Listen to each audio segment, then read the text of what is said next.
Hi everyone, आपका बहुत बहुत स्वागत है मेरे चैनल पर कहानी वाला स्वप्निल।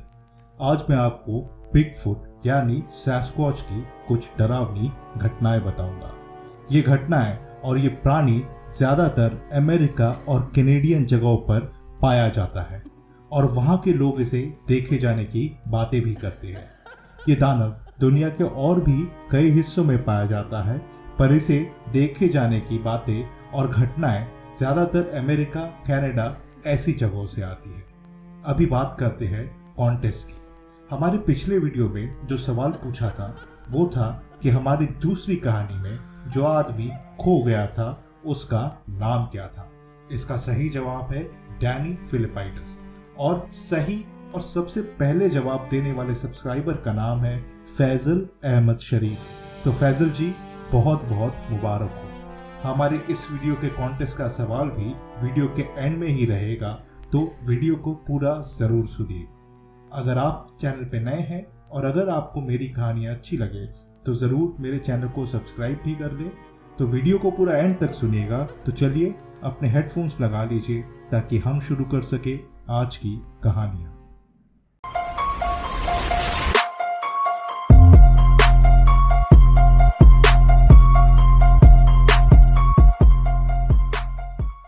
मेरा नाम विक्टर है और ये मेरी कहानी है।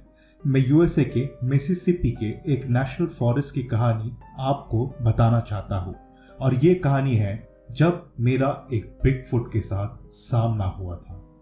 मैं पेशे से एक फायर फाइटर हूँ और मुझे बाहर घूमने और जंगलों का बहुत शौक है। बचपन से ही जब मैं 5 साल का होऊंगा तब से मेरे पिताजी मुझे कैंपिंग, ट्रैकिंग और जंगल में कई दिनों के लिए ले जाया करते थे। उस जमाने से ही मुझे जंगलों से बहुत प्यार है। आज मेरी उम्र 46 साल है, तो आप समझ ही सकते हैं कि जंगलों से मेरा रिश्ता लगभग 40 साल से भी ज्यादा पुराना का है। आमतौर से मैं अपने परिवार यानी दोनों लड़कों के साथ हाइकिंग या कैंपिंग के लिए जाता हूँ, पर इस बार जब ये घटना हुई थी तब मैं अकेले ही कैंपिंग के लिए गया था। इसके 2 कारण हैं। पहला, क्योंकि मुझे 1 साल हो गया था कैंपिंग गए हुए, तो साल में एक बार तो मेरा जाना लगभग अनिवार्य था। और दूसरा ये कि मेरे दोनों बेटों का स्कूल के असाइनमेंट से, इसलिए उनका कैंपिंग जाना इस बार नामुमकिन था। ये घटना 2014 की है और महीना जुलाई का था। मैं एक 2 दिन की कैंपिंग ट्रिप के लिए मिसिसिपी नेशनल फॉरेस्ट में गया हुआ था। मेरा प्लान कुछ ऐसा था कि पहले दिन फॉरेस्ट में जाके दोपहर तक कैंप साइट पे पहुंच जाऊंगा। दोपहर में कुछ छोटे मोटे शिकार या मछली पकड़ के उसे रात के खाने के लिए पकाऊंगा और फिर रात में सो जाऊंगा। अगले दिन सुबह नाश्ता करके मैं वापस हाइक चालू करूंगा और दोपहर तक जंगल से बाहर रहूंगा। हाइक का दिन आता है और मैं जंगल में पहुंच के कैंप साइट के लिए हाइकिंग शुरू कर देता हूं। मुझे पता था कि ये हाइक कुछ न कुछ तो 4 घंटों की होगी ही, इसलिए मैंने हाइक सुबह 8 बजे ही शुरू कर दी थी। मैं हाइक करते हुए चला जा रहा था और आगे बढ़ रहा था कि तभी एक मोड़ पे मुझे अपने पीछे से कुछ कदमों की आवाज सुनाई देती है। मैंने घूम के देखा तो मेरे पीछे कोई नहीं था। मैं आगे बढ़ता रहा और मुझे हमेशा ही एक ऐसा एहसास हो रहा था कि जैसे मुझे कोई कहीं से देख रहा है या फिर मेरा पीछा कर रहा है। चलते चलते ऐसे 3 या 4 बार हुआ जब मुझे पीछे से किसी के चलने की आवाज आई, पर हर बार मेरे पीछे देखने पर वहां पर कोई नहीं होता। अब मैं थोड़ा थका और थोड़ा डरा हुआ अपने कैंप साइट पे पहुंचता हूं। डरा हुआ मैं इसलिए था कि मुझे ये तो समझ आ रहा था कि कोई जानवर मेरे पीछे था, पर वो क्या और कौन था ये मुझे पता नहीं था, तो इसलिए मैं थोड़ा नर्वस हो रहा था। बहरहाल मैंने अपना कैंप सेटअप किया और कैंप सेटअप करने के बाद मैंने सोचा क्यों न पास के ही किसी नदी से मैं जाके मछली पकड़ के लाऊं। मैंने अपने बैग से फिशिंग का सारा सामान निकाल लिया और सीधा फिशिंग करने के लिए चला गया। मैं नदी में 2 घंटों तक फिशिंग करता हूँ और उसके बाद अपने कैंप साइट के लिए निकल जाता हूँ। कैंप साइट पहुंच के मैं थोड़ा परेशान हो गया। मैंने कैंप साइट को देखा तो ये समझ लिया कि हो ना हो कोई मेरे कैंप साइट में आया था और मेरे सामान को देखा या फिर टटोला है। पर ये कोई जंगली जानवर नहीं लग रहा था, क्योंकि अगर ये कोई जानवर होता तो सारी चीजें इधर उधर पड़ी होती, बजाय इसके कि बस कुछ चीजें अपनी जगह से हटी हुई थी। मैंने अपनी मछलियों को रखा और अपने सामान को वापस ठीक करने लगा। इसके लिए मुझे बहुत ज्यादा से ज्यादा 10 मिनट ही लगे होंगे। और जब मैं मुड़ के अपनी मछलियों को उठाने के लिए जाता हूँ तो देखता हूँ कि मेरी मछलियाँ वहां से गायब हो गई है और अपनी जगह पे नहीं है। अब मैं जरा डर जाता हूँ, क्योंकि नहीं सिर्फ मेरा शक सही था कि यहाँ कोई है जो मुझे देख रहा है, और तो और ये इतना चालाक है कि मुझे धोखा भी दिया इसने मेरे कैंप साइट के सामान को बिखरा के, ताकि वो मेरी मछलियों को चुरा सके। इस समय शाम के 5 बज चुके थे और मेरे सामने 2 बहुत ही कठिन विकल्प थे। या तो मैं हाइक करके 4 घंटे जाऊं और जंगल से निकल जाऊं, मगर हाइक करते हुए रात जरूर हो जाएगी और जंगल में खोने और जंगली जानवर के हमले का खतरा तो बहुत ही ज्यादा होगा। और दूसरा विकल्प था रात को यही रहना और अगले दिन सुबह निकलना। मैंने सोचा ये एक बड़ी कैंप साइट है जहां हर रोज कैंपर्स आते हैं, और यहाँ कुछ खतरनाक या जंगली जानवर रहता तो ये जरूर सबको पता होता और इस कैंप साइट को बंद कर दिया जाता। बहरहाल मैं फैसला करता हूँ वहीं पे रुकने का, क्योंकि ये मुझे ज्यादा सुरक्षित लग रहा था। शाम होती है और फिर रात भी। मैं कैंप फायर जला के रखता हूँ और वहीं पे बैठ के म्यूजिक सुन रहा था और एक किताब पढ़ रहा था। खाने के लिए मैंने अपने साथ कुछ सैंडविचेस लाए थे, और क्योंकि मछलियाँ तो खो गई थी तो मैं वो सैंडविचेस ही खाता हूँ। अब समय होता है रात का और मैंने ये तय किया कि मैं अपनी कैंप फायर को जला के रखूंगा। इससे कोई भी जंगली जानवर हो तो वो दूर ही रहेगा आग को देखकर।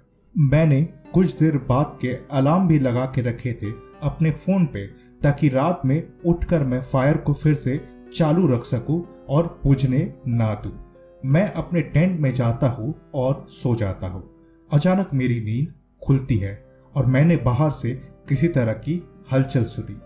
फायर जल रही थी और मैंने उसके उजाले में जो देखा, मेरा तो दिल पूरी तरह बैठ गया।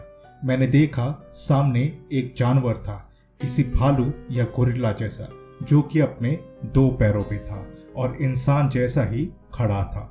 ये बहुत बहुत तगड़ा था, और तो और कुछ ना कुछ ये 10 फीट का तो होगा ही। मैं अपने टेंट के अंदर ही था और ये सब मुझे टेंट और कैंप फायर से निकली हुई परछाई से समझ में आ रहा था। अचानक मैंने देखा कि इस जानवर ने मेरे टेंट पे कुछ पत्थर मारे। शायद वो ये देखने की कोशिश कर रहा था कि मैं कहाँ पे हूँ। मैं चुपचाप वैसे ही पड़ा हुआ था और मैंने देखा कि ये जानवर मेरे सामान को, बाहर रखे हुए सामान को टटोल रहा है और अब ये कैंप साइट पे इधर उधर दौड़ रहा है और कूद भी रहा है। धीरे धीरे इसके करतब बहुत खतरनाक होने लगे। ये जोर जोर से कुर्रा रहा था और मेरे सामान को देख रहा था। बीच बीच में ये अपनी छाती को अपने हाथों से जोर जोर से पीट रहा था। मैंने ये समझ लिया था कि ये हो ना हो खाना ढूंढ रहा है और खाना ना मिलने के कारण ये बहुत गुस्सा हो गया है। सुबह में इसे मुझसे मछलियाँ मिली थी और अब क्योंकि मेरा सारा खाने का सामान अंदर है, उसे बाहर कुछ नहीं मिल रहा है, जिससे ये जानवर और भी बौखला गया है। मैंने धीरे से अपने बैग से जो भी खाने का सामान था वो निकाल लिया और टेंट के नीचे से बाहर फेंक दिया। लगभग 10 मिनट बाद जब इस जानवर को ये खाना दिखाई दिया, वो दौड़ते हुए वहां आया और खाने को लेकर वापस आग के पास जाके बैठ जाता है। वो लगभग और 10 मिनट तक कैंप साइट पे था, मगर उसके बाद वो वहां से चला जाता है और रात भर वापस नहीं आता। अगले दिन सुबह सुबह मैं उठता हूँ और अपनी हाइक चालू कर देता हूँ। मैंने हाइक करते हुए फिर से ये महसूस किया कि मेरे पीछे कोई है और मेरा पीछा कर रहा है, मगर फिर से हाइक पूरी हो जाती है और मुझे कोई दिखता नहीं है। मैं जब जंगल के बाहर आ जाता हूँ और वहाँ पे नेशनल पार्क के कुछ रेंजर्स से मिलता हूँ तो उन्हें अपना पिछले रात का अनुभव बताता हूँ। इस रेंजर का नाम था मैथ्यू और ये मुझे बताता है कि नेशनल पार्क बहुत दिनों से ही एक खबर को छुपा रहा है और इस खबर को बाहर निकलने नहीं दे रहा है। ये खबर है कि इस इलाके में एक बिगफुट को देखा गया है और कैंपर्स ने यहाँ पे रेंजर्स को ये बात बताई है। इस पे कई लोगों ने इंटरनेट पे आर्टिकल्स भी लिखे हैं और वीडियोस भी बनाए हैं, पर वो भी सब तुरंत ही इंटरनेट से डिलीट हो जाते हैं, पता नहीं कैसे। शायद सरकार भी ये बात नहीं चाहती और कोशिश कर रही है इस बात को छुपाने की। मैं मैथ्यू को धन्यवाद देता हूँ और वापस अपने घर आ जाता हूँ। घर आके मैंने बिगफुट के बारे में जब पढ़ा और देखा तो मुझे लगा कि जिस जानवर का मेरे साथ सामना हुआ था वो हो ना हो यही जानवर था। पर मैंने जब इसके बारे में इंटरनेट पे ब्लॉग बनाया तो कुछ देर में ही वो डिलीट हो गया और मैं ये समझ गया कि मैथ्यू ने जो कहा था वो सच था। मुझे पता तो नहीं इस बात को छुपाया क्यों जा रहा है, पर हाँ, छुपाने से कई लोगों की जान खतरे में जरूर आ सकती है, क्योंकि मैंने जिस फुट को देखा था और मेरे साथ जिसका सामना हुआ था वो आसानी से किसी भी इंसान को एक चुटकी में मार गिरा।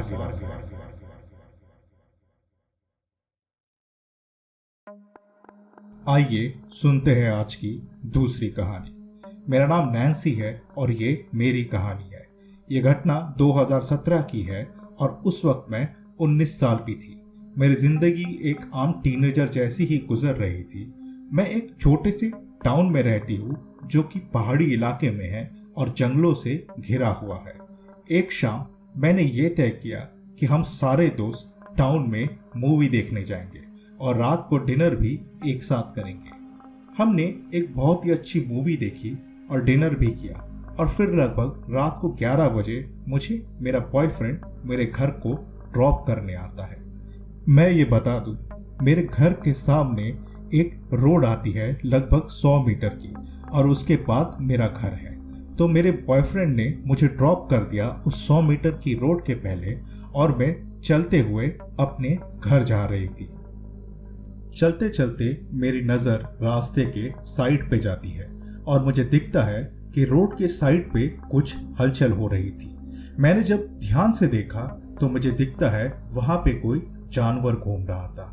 ये जानवर एक गोरिल्ला जैसा था और लगभग 6 या 60 फुट का तो होगा ही। मुझे देख के ये अचानक पीछे के झाड़ियों से बाहर आ जाता है और मुझ पे गुर्राने लगता है। मैं तो इसे देखकर पूरी तरह जम जाती हूँ और मेरे तो हाथ पैर भी हिलना बंद हो गया था।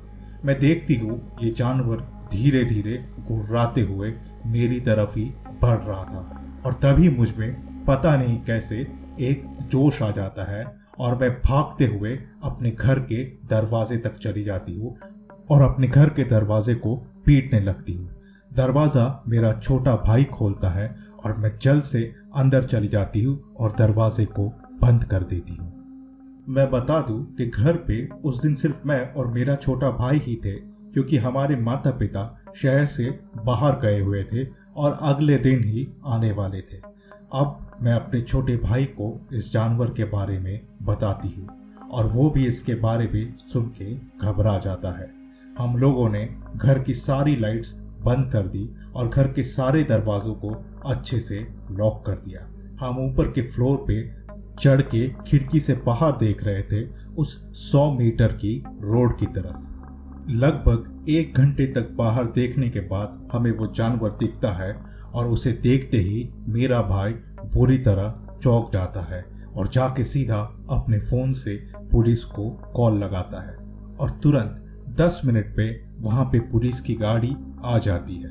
मैंने और मेरे भाई दोनों ने इस वाकये के बारे में पुलिस को बताया तो वो कहते हैं कि उन्होंने पिछले कुछ दिनों से ऐसे कॉल्स देखे हैं जहां पे लोगों ने ऐसे ही किसी जानवर को देखे जाने की बात की है और कहते हैं कि अच्छा होगा अगर हम लोग आज रात को कहीं और रुक सके और यहाँ ना रहे, क्योंकि हमारे माता पिता भी घर पे नहीं हैं।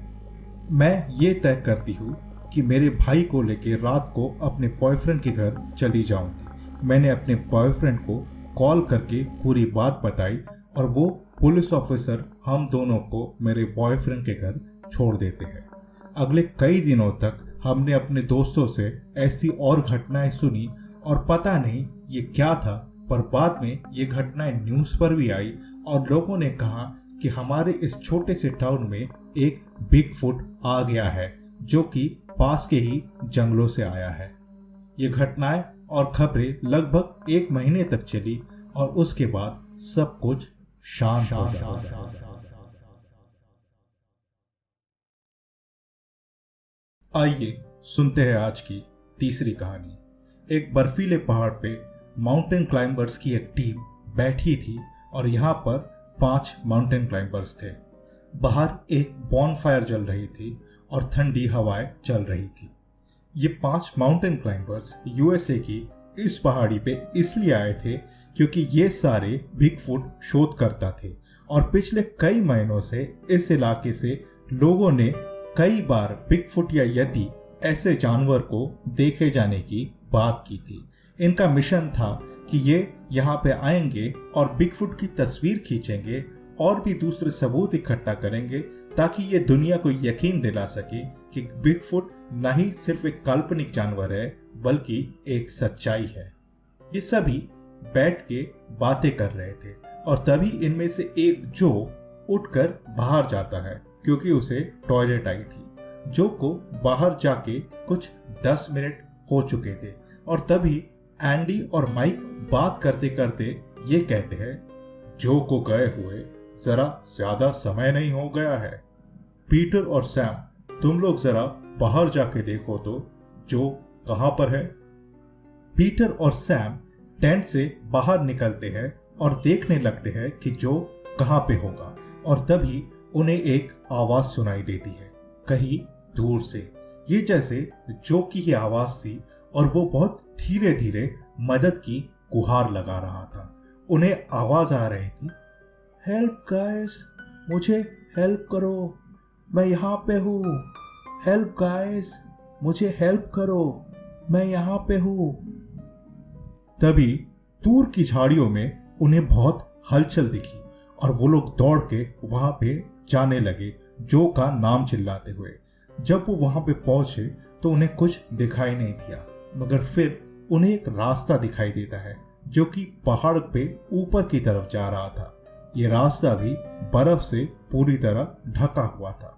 पीटर और सैम देखते हैं कि इस रास्ते पे बहुत ही बड़े बड़े पैरों के निशान थे। ये निशान इतने बड़े थे कि एक पैर का निशान लगभग 2 या 3 फीट का था। इससे अंदाजा लगाया जा सकता है कि ये जो भी जीव था ये कितना बड़ा होगा। बहरहाल पीटर और सैम दौड़ के टेंट में वापस जाते हैं और एंडी माइक को वहां पे ले आते हैं और उन्हें ये पैरों के निशान दिखाते हैं। अब चारों अपनी अपनी टॉर्च लाइट्स लेके उन पैरों के निशान का पीछा करने लगते हैं। अगर जो नहीं खोया होता तो शायद वो कल सुबह इस पैरों के निशान का पीछा करते, मगर जो कि जिंदगी का सवाल था तो वो लोग अपनी जान की परवाह ना करते हुए अपने दोस्त को बचाने के लिए उसे ढूंढने निकल गए। वो बहुत देर तक उन पैरों के निशान को फॉलो करते हुए जाते हैं और फिर एक बर्फीले लेक के सामने आके ये पैरों के निशान गायब हो जाते हैं। वो चारों वहीं पे खड़े होकर जो का नाम लेके चिल्ला रहे थे और उसे पुकार रहे थे कि तभी उन्हें लेक के उस पार से पेड़ों के पीछे से एक परछाई दिखाई देती है। ये देखते ही सब बहुत डर जाते हैं पर फिर भी उस परछाई का पीछा करते हैं। थोड़ी देर तक ढूंढने के बाद उन्हें ये बात समझ आ गई थी कि नहीं रात में वो इस जानवर का सामना कर पाएंगे और तो और नहीं वो जो को ढूंढ सकते हैं।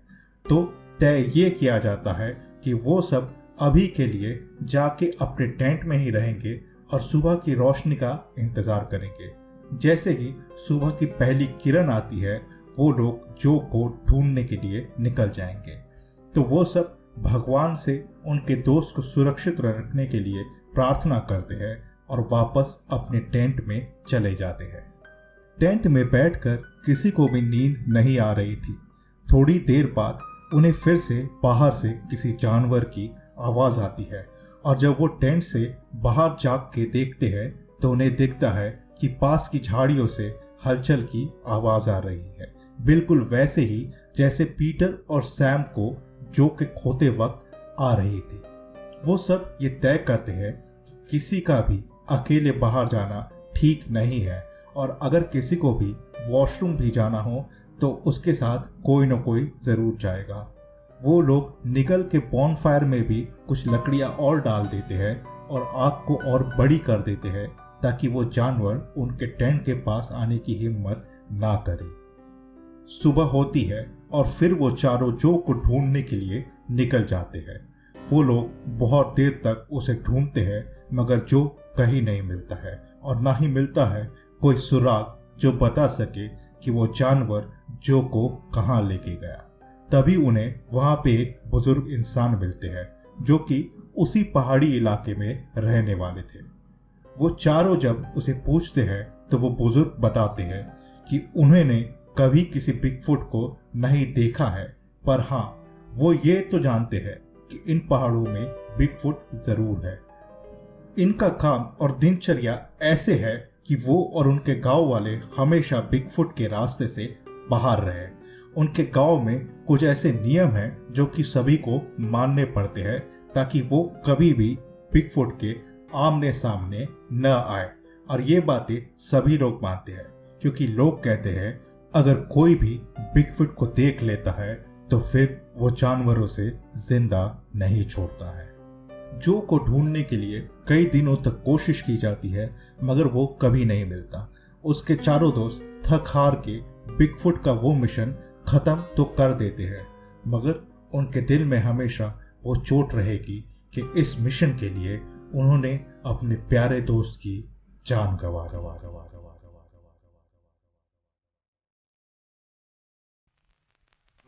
तो दोस्तों, कैसी लगी आपको बिगफुट की ये 3 कहानियां? मुझे कमेंट करके जरूर बताएं। मुझे ये भी बताएं इनमें से आपको सबसे अच्छी कहानी कौन सी लगी। दोस्तों, आप मुझे नए नए आइडियाज भी दें कि आपको किस तरह की वीडियोस और कहानियां सुनना पसंद है और आप क्या सुनना चाहते हैं ताकि मैं वैसे ही वीडियोस और कहानियां आपके लिए ला सकूं। कहानियों को ज़रूर अपने दोस्तों के साथ भी शेयर करें ताकि हमारी रीच भी थोड़ी और बढ़े और मुझे भी ये कहानियां बनाते रहने का मोटिवेशन आए। आज के वीडियो में एक कॉन्टेस्ट भी मैं रखना चाहता हूँ और जिसने इस सवाल का सबसे पहले जवाब दिया मैं अपने अगले वीडियो की शुरुआत में उस सब्सक्राइबर को एक शाउट आउट दूंगा। आज के वीडियो का सवाल है कि आज की तीसरी कहानी में जो आदमी गुम हो गया था उसका नाम क्या था। तो जल्दी से अपने जवाब कमेंट करिए और अगले वीडियो के लिए मैं आपको एक शाउट आउट दूंगा। अगर आप चाहते हैं कि आपकी किसी कहानी को मैं अपनी आवाज़ दूं तो डिस्क्रिप्शन में दिए गए ईमेल एड्रेस पर मुझे अपनी कहानी ज़रूर भेजें। आप मुझे इंस्टाग्राम पर भी फॉलो कर सकते हैं और चाहे तो वहाँ पर भी मुझे अपनी कहानी भेज सकते हैं। मेरी आईडी है कहानी वाला स्वप्न। अगर आपको मेरी ये वीडियोस अच्छे लगते हैं तो ज़रूर मेरे चैनल को सब्सक्राइब कर लें और नोटिफिकेशन बेल को भी दबा दें ताकि मैं हर बार जब वीडियो अपलोड करूं आपको सबसे पहले नोटिफिकेशन मिल जाए। तो मिलते हैं अगली बार कुछ नई कहानियों कुछ नए किस्सों के साथ। तब तक के लिए आप सभी अपना ध्यान रखें।